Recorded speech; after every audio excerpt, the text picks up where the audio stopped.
দেখো, হ্যালো, আসসালামু আলাইকুম। তো itel smart watch waterproof check করতেছি আমরা।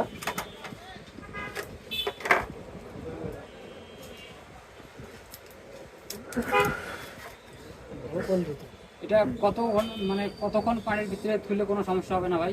এটা IP68 না, আধা ঘন্টা সর্বোচ্চ। কিন্তু আপনার রাখার তো কোনো প্রয়োজন নেই, না না নিজের ইচ্ছায়। এমনি টুকটাক নর্মালি ভিজবে, সেটা অনেক বিষয় সময় আলাদা। ভিজে গেল কোনো। হ্যাঁ, এটা বুঝছেন।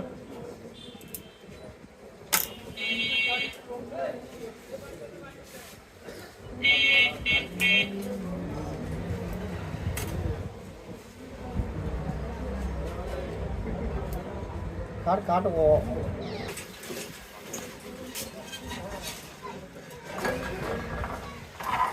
ঠিক আছে।